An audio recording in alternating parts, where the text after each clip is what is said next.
Hi guys, this is Dan from Magic Pachinko with another short video on a vintage Pachinko machine.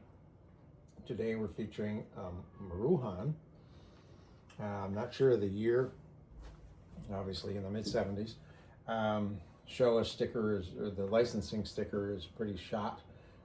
Don't have a Showa year to reference it to. Maruhon, not one of the more prolific brands, I guess. I've done a number of them. Not my favorite machine to work on. The reason that I say that, not the machine itself, but when you start to take the guts off, they use tiny little staples that are kind of long and slotted screws. And believe me, after being in the wood for 50 years, those things don't want to come out real easy. And being slotted screws make it even tougher. So again, not my favorite thing to tear apart, but the construction of it is pretty typical of most every other Pachinko machine that was ever made. So this one had a functional restoration done to it. So when you do a functional restoration, when I do a functional restoration, I want to make sure the guts are clean. So all of this that you see here would come off and then broken down into individual parts, cleaned all the plastic, cleaned all the metal, cleaned all the brass, and then I polyurethane this board so it won't absorb moisture in the future, and then put the guts back on.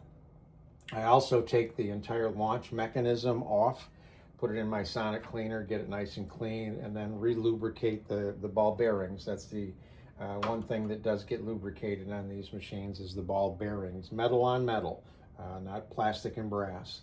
This particular machine probably had tipped over at some point. This was broken and repaired. I fixed it up just a little bit more.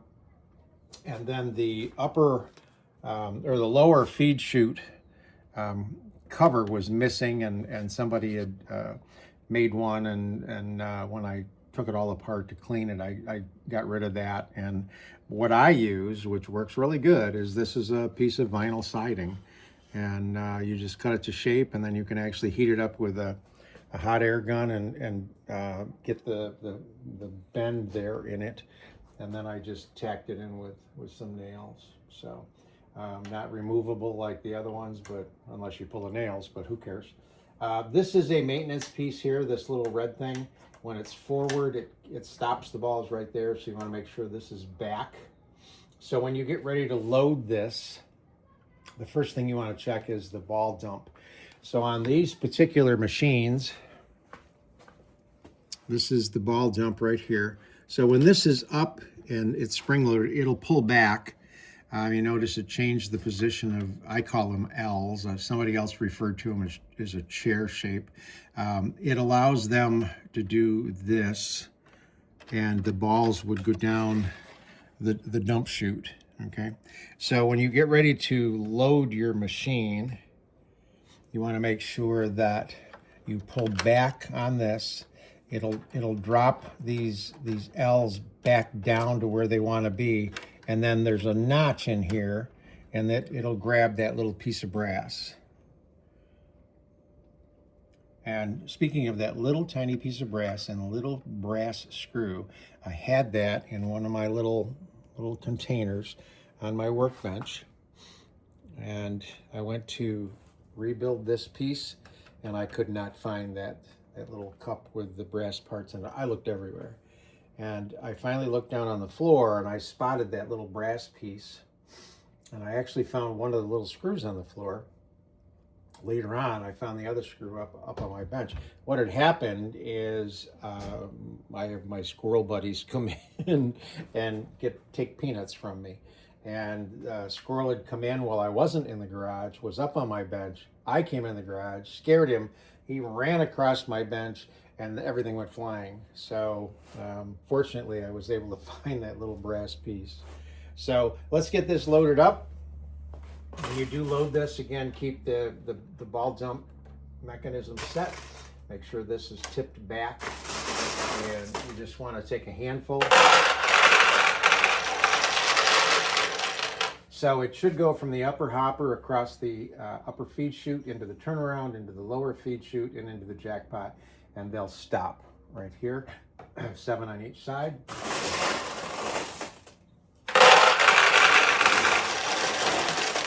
Now this particular model does not have the mechanism that would close the gate on the front and prevent you from launching balls when you run low, nor does it have the lighting system, never did. So some machines do and people take it off, but this machine never did. So you're gonna want to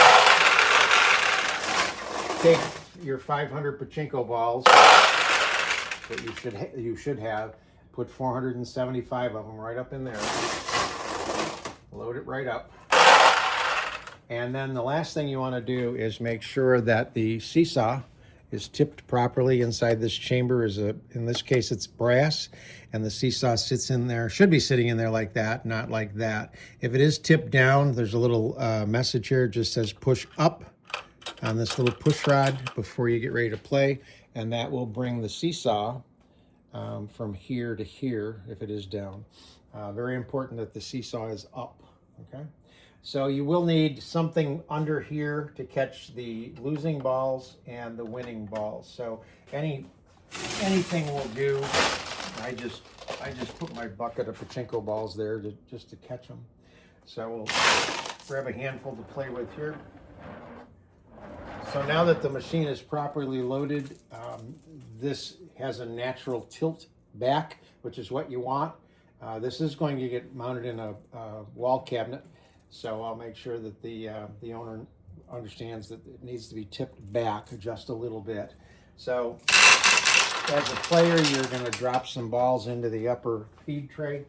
They'll go down in and you can see them queue up. There's also a window up here that you can see the balls that are sitting in the feed tray. So when you don't see balls up there, that's your cue to say, okay, stop. I need to take some of the balls that have fallen out of the machine and put them back in the upper hopper. So you go all the way down and let go. You put your fingers under here, all the way down and let go, and it will launch a ball. Now the ideal launch, there we go. So there's the payout. So the ideal launch is to get a ball to stop its momentum right about here and then drop down through the machine. If it goes down through the center, it's going to open that tulip. If it goes down either side, you may catch a pay pocket, but it won't do anything to that tulip until you come down through the middle. So you want to try to get that tulip open as often as possible to make it a larger target. You can get a ball into a tulip that is closed. It's just a little more difficult. So we'll see if we can get another win here.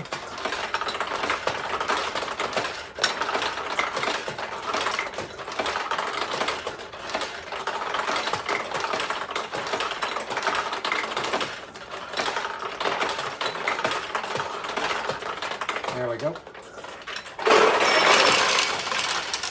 So that's the Maruhon, probably 73, 74, somewhere in that area, with functional restoration.